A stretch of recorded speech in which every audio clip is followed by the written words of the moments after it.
ಕಾವ್ಯದ ಗುರುಗಳಾಗಿರ್ತಕ್ಕಂಥ ಆನಂದ ಋಗ್ವೇದಿಯವರು ತಾಯಿಯೇ ಶ್ರೇಷ್ಠ ಅಂತ ಹೇಳಿದರು. ಅದನ್ನು ನಾನು ಮನಗಾಡ್ತಾನೆ. ಆದರೆ ಹೆಂಡತಿ ಬಂದ ಮೇಲೆ ಶಯನಗೃಹದಲ್ಲಿ ತಾಯಿಯೇ ಆ ಸ್ಥಾನವನ್ನು, ಶ್ರೇಷ್ಠತೆಯನ್ನು ಆ ಶಯನಗೃಹದಲ್ಲಿ ಕೊಡಲಿಕ್ಕೆ ಸಾಧ್ಯವೇ? ಈಗ ಸಾಂಕೇತಿಕವಾಗಿ ನಾವು 6 ಜನ ಇದ್ದೇವೆ, ಅವರು 6 ಜನ ಇದ್ದಾರೆ. ಅರ್ಷಡ್ ವರ್ಗಗಳು, ಇಲ್ಲಿ ಅರ್ಷಡ್ ವರ್ಗಗಳು, ನಡುವೆ ಒಂದು ಮಹಾನ್ ಪರ್ವತ. ಎರಡನ್ನೂ ಸಂಖ್ಯೆ ಕೂಡಿಸಿದರೆ 4 ಬರ್ತದೆ. ಗಮನಿಸಿದವ್ರಿಗೆ ಮಾತ್ರ ಗೊತ್ತಾಗ್ತದೆ.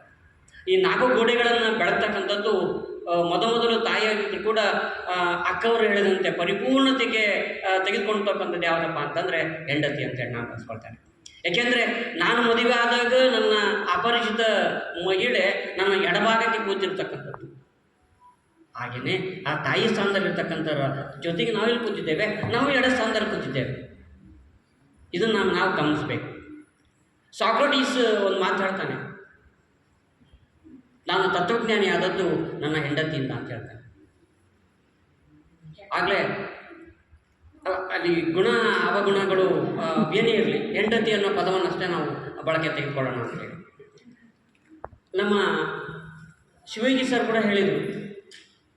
ಶಂಕರಾಚಾರ್ಯರು ಅತಿ ಉನ್ನತ ಸ್ಥಾನ, ಆಧ್ಯಾತ್ಮಿಕವಾಗಿ ಉನ್ನತ ಸ್ಥಾನವನ್ನು ಪಡ್ಕೊಳ್ಬೇಕಾದ್ರೆ ಅವರ ಎಡಬದಿ ಕೂತಿರ್ತಕ್ಕಂಥ ಹೆಂಡತಿ ಅಂತ ಹೇಳಿ ನಾನು ಬಳಸ್ಕೊಳ್ತೇನೆ. ಏಕೆಂದರೆ ಅವರ ಭಾವದೊಳಗೆ ನಿರ್ಭಾವವಾಗಿದ್ದಾಗ ಹೆಂಡತಿ, ಹಾಗಾಗಿದ್ದಾಗ ಮಾತ್ರ ಅವರು ಆ ಉನ್ನತ ಶಿಖರಕ್ಕೆ, ಆಧ್ಯಾತ್ಮದ ಉನ್ನತ ಶಿಖರಕ್ಕೆ ಏರ್ಲಿಕ್ಕೆ ಸಾಧ್ಯತೆ ಆಗ್ತದೆ ಅಂತೇಳಿ ಇಲ್ಲಿ ಹೆಂಡತಿ ಎಷ್ಟು ಮುಖ್ಯ ಅನ್ನೋದು ನನ್ನ ಜೀವನದ ಒಂದು ಅಂಶವನ್ನು ಹೇಳ್ತೇನೆ ಅಷ್ಟೇ. ಈಗ ನನಗೆ ತಾಯಿ ಇಲ್ಲ, ಕಾಲಾಧೀನ ತಾಯಿ, ನನಗೆ ಕಾಲು ಊನ, ಆದರೆ ಹೆಂಡತಿ ಮಾಡಲಿಲ್ಲ, ನಾನು ಉದಾಸೀನ. ಹೆಂಡತಿ ಇಲ್ಲದೆ ಹೋಗಿದ್ದಿದ್ರೆ ನಾನು ಏನಾಗ್ತಿದೆ ಅನ್ನೋದು ಒಂದು ಯಕ್ಷ ಪ್ರಶ್ನೆ ಕಾಡ್ತಾ ಇದೆ.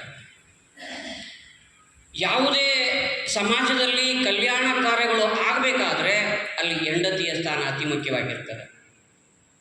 ಜಗತ್ತಿನ ಎಲ್ಲ ಕಲ್ಯಾಣಗಳು ಕೂಡ ಆರಂಭವಾಗುವುದು ಹೆಂಡತಿಯ ಎನ್ನುವ ಪದದಿಂದ ಅಂತೇಳಿ ನಾನಾದರೂ ಭಾವಿಸ್ಕೊಳ್ತೇನೆ. ಇಲ್ಲಿ ನನ್ನ ಗೆಳೆಯ ತಾಯಿಯ ಬಗ್ಗೆ ಭಾಳಷ್ಟು ಆತ್ಮಗೌರವದಿಂದ ಮಾತನಾಡ್ತಾ ಇದ್ದ. ಕಾಲನ ನಿಯಮ ಮದುವೆ ಆದ ಮೊದಲು ತಾಯಿಗೆ ಅತ್ಯಂತ ಪುರಸ್ಕಾರ, ಮದುವೆ ಆದ ಮೇಲೆ ಹೆಂಡತಿಗೆ ಸತ್ಕಾರ. ಕಾಲ ಕಳೆದಂತೆ, ದಿನಗಳು ಉರುಳಿದಂತೆ ತಾಯಿಗೆ ತಿರಸ್ಕಾರ. ಈಗ ಆ ತಾಯಿ ಸೇರಿದ್ದಾರೆ ಅನಾಥ ಮಂದಿರ.